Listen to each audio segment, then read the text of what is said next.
Bismillahirrahmanirrahim. I'm Dr. Parisa Hod. This is the third part of the cardiac disease, chapter number 10 of the EBM, mitral stenosis. Mitral stenosis से continue करते हैं. Mitral stenosis is increasingly encountered in migraine women which may or may not have the diagnosis made prior to pregnancies. Mitral stenosis is increase in migraine women. ये UK में जो है least common होता है, rare होता है, लेकिन सिर्फ उन पेशेंट्स में पाया जाता है जो माइग्रेन करके आती हैं माइग्रेन वुमेन्स में. History of previous mitral valvotomy doesn't preclude restenosis. Mitral stenosis is the most common rheumatic heart disease. ये एमसीक्यूज है, सीपीएसवी में आता है. कभी कभी सीपीएसवी में बहुत सिंपल से एमसीक्यूज होते हैं लेकिन हमारे मिस हो जाते हैं, जैसे कि ये the most common rheumatic heart disease is the mitral stenosis and is important in pregnancy because women में deteriorate secondary to the tachycardia, arrhythmias और the increase cardiac output. Patient pregnancy में क्या होता है, कार्डिक आउटपुट इंक्रीज हो जाता है, tachycardia होता है, तो उन पेशेंट में जो है एरिथमियास भी होते हैं. ठीक है जी. तो क्या हो जाता है कि पेशेंट जो है में डिटोरिएट हो जाता है अगर ये ज़्यादा हो जाए, इंक्रीज हो जाए बहुत ज़्यादा.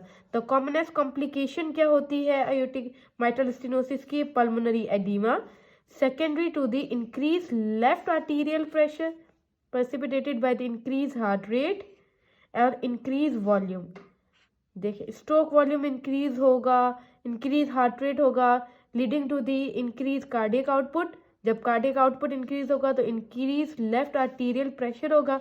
जब लेफ्ट आर्टीरियल प्रेशर इंक्रीज हो जाएगा तो that may lead to the pulmonary edema and which is the commonest complication of the mitral stenosis during pregnancy such as occur during the third stage. और mostly कब होता है? ये third stage of labour में होता है.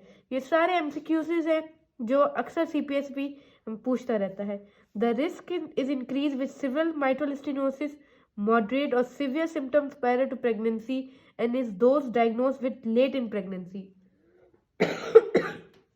Management की बात की जाए तो women with severe mitral stenosis should be advise to delay pregnancy until after balloon open और क्लोज माइट्रल वेल्वोटमी और mitral valve replacement.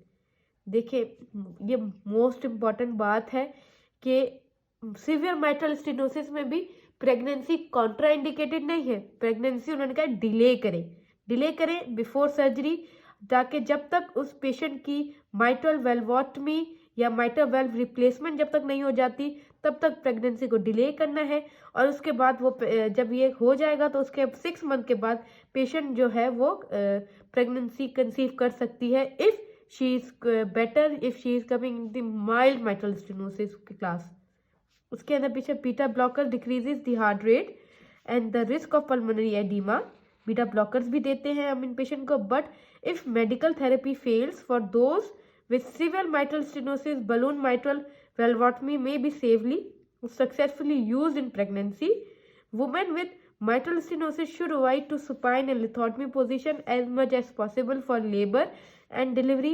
mitral stenosis वाली पेशेंट भी जो है वो विजाइनल डिलीवरी कर सकती हैं. और उनके अंदर सिर्फ हमने किस चीज़ों का ज़्यादा ख्याल रखना है?